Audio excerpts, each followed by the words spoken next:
Hi guys, Pete here from Ashton's Cars. Today showing you around something a little bit different. It's a 2004 Nissan ElGrange. These are a large people carrier or sort of mini day van type vehicle.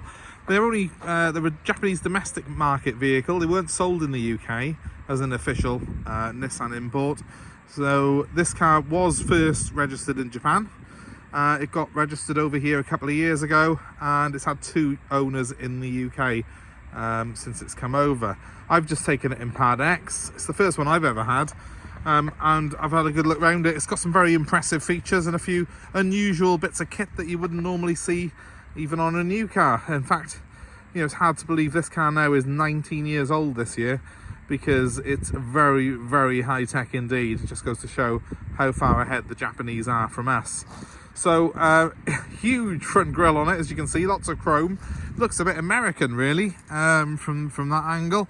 When we get down on the side profile here, you can see it is a very vast vehicle, this one, finished in white. This car is powered by the 3.5 litre V6 engine that you also get in the Nissan 350Z. So that's a very powerful sports car, as you may or may not know. This car has the same engine, and it's got an automatic gearbox and selectable 4-wheel drive. So this vehicle, despite its van-like looks, it's no slouch, and it's got a lovely sound to it.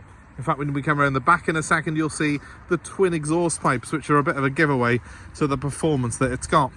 Has got a transformer badge there as well, put on by the previous owner, but it does do some transforming, in fairness, inside. I'll show you in a minute what I mean.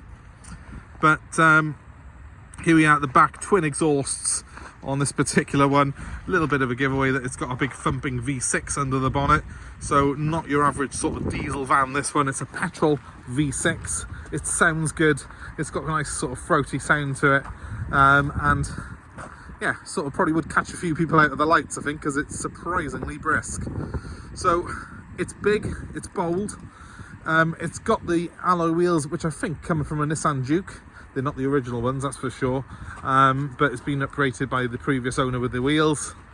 And overall, for a 19-year-old van, it's pretty clean and tidy.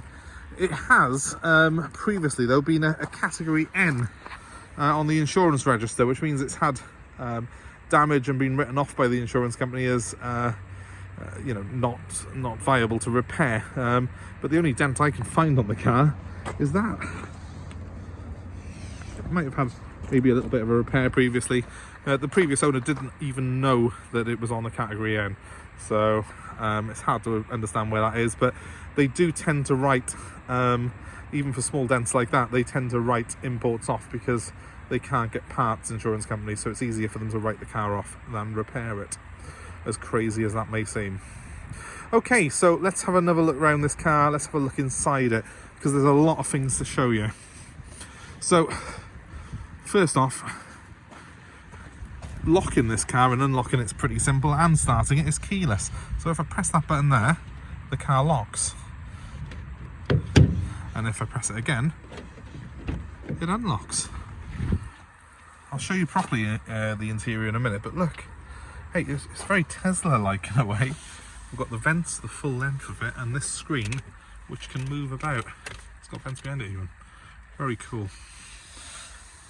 You know, considering this is 19 years old, look how many screens it's got. You know, one there, and the big one in front of you. Absolutely crazy. So very, very ahead of its time. Automatic gearbox, as you can see. Well placed, that selector as well, I think, because it's right there next to the steering wheel. It's so easy to use. Anyway, next thing is, I'll show you this. Electric door. You'll excuse my fathoming around with the controls because I'm still getting used to this car. So, in the back, I've got 6 seats. Well, altogether I've got 6 seats. I've got 4 in the back. I've got these 2 separate ones by here, which can be placed either where they are now, or they can be put on. They're on rails, so they can go a bit closer to the middle. And I've got this big rear bench. I did think that would seat 3 people because it's huge, but it's only got 2 seat belts. So I'm going to say that it's a 6-seater car in its current configuration. These seats here also can swivel around the other way. I've got them set up like this just for lounge effect at the minute. But actually there's a switch by here, which if I pull that, I can spin it around, and there we are. I've got a normal seat, and I can put it back, so it's got more leg room in it than an S-Class Mercedes. You'll notice there's heating under there and the vents as well. How cool is that? I think it's pretty groovy. Very different from any other car that we have. So let's again, I think if I just press the button, that's it. Yeah, that will electrically close up. How cool is that again?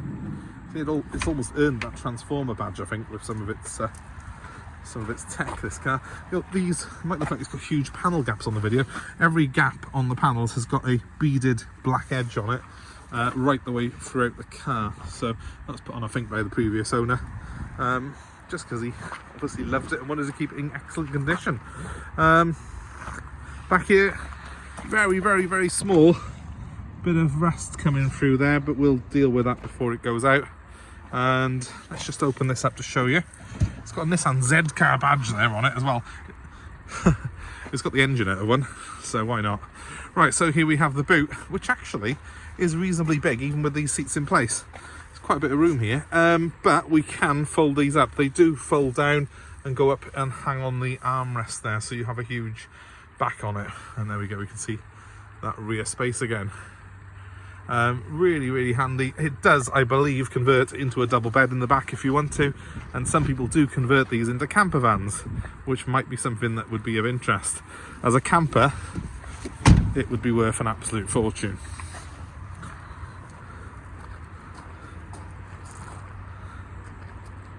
The door this side is manual. I've no idea why. Maybe it was electric and they've changed it round. Maybe that's something that was damaged and that's why it was a Cat N. I don't know, because N does mean non-structural damage to the car, so it wouldn't have been like something serious. But regardless, that door opens, but it's manual. Let's have a quick look behind the wheel. Right, so I'm going to just jump in here.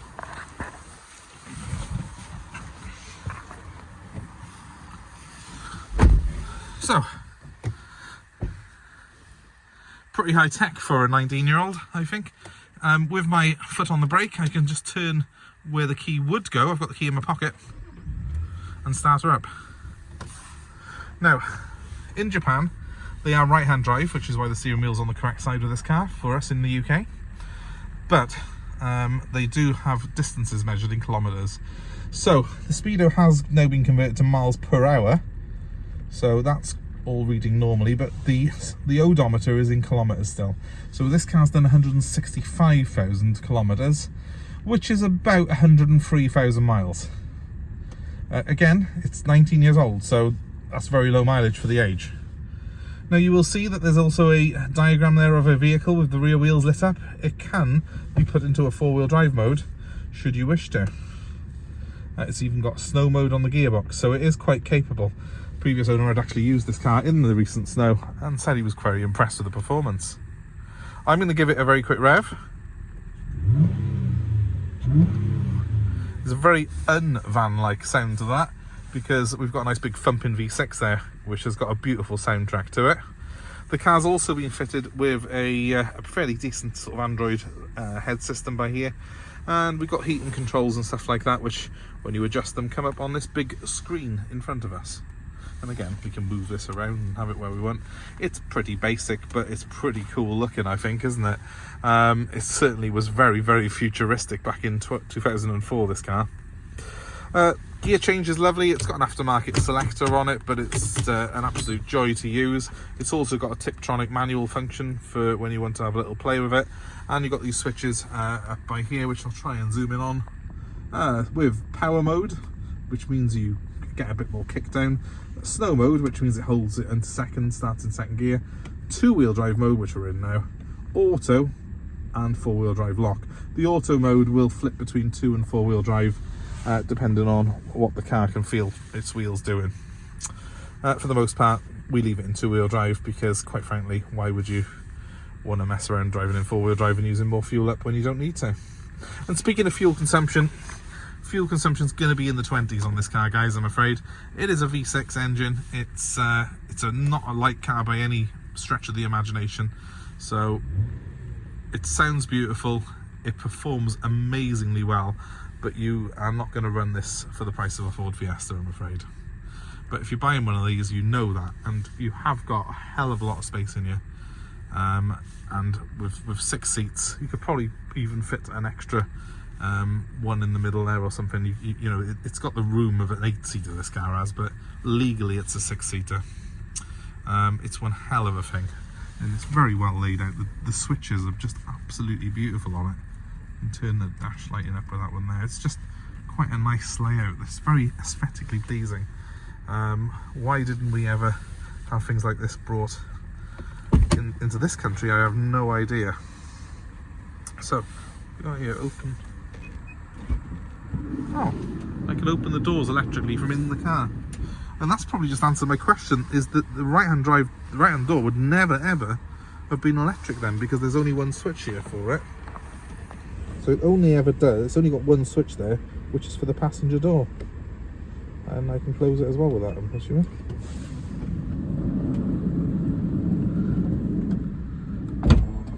It's great when I'm doing these videos and I'm learning it as I'm going along. We've got a mains electric switch there as well. I'm guessing that's for if it is converted to camper mode. But I haven't got any sort of plugs or anything for this vehicle, so I'm assuming it hasn't got that. It's certainly a nice bit of kit. There's a nice pull out by here as well. Just got my air freshener in, and then if I pull it out a bit more, it's got some cup holders as well. It's quite a handy space that to store your phone when you're driving along. Just very different, very cool. And being a V6, very smooth engine as well. You can barely hear it now. It's making that beeping noise because I've got the key in my pocket and it's warning me I've left the car running. They probably had to fit that because it's so quiet you can barely know it's running.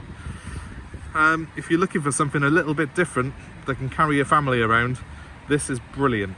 And if you want something that's a bit of a day van, you can convert to a camper if needed. Well, you know, it's going to serve that purpose as well. So cool and so unusual. Obviously, make sure you get a quote off your insurance if you're looking at one of these. It is a Jap import, it's not a UK car, so some insurance companies will query that, and it's always worth checking that your insurance is going to be okay with it. Also the same with it being a Cat N as well. But that's easily sorted, and yeah, I just think it's excellent value for money really, and something that's very, very unusual. Does not look its age, and clearly just goes to show how far ahead the Japs were, because, you know, a 5-year-old UK car is probably still behind on technology from this, with its keyless entry and keyless starting and stuff like that. Just a very, very cool bit of kit. Thanks for watching. I hope you enjoyed the video. Let us know your experience of these. If you've had one, if you know of one, let us know your thoughts. Please feel free to comment below, give us a like, please share and subscribe to our channel, please, for more updates like this, more car buying advice.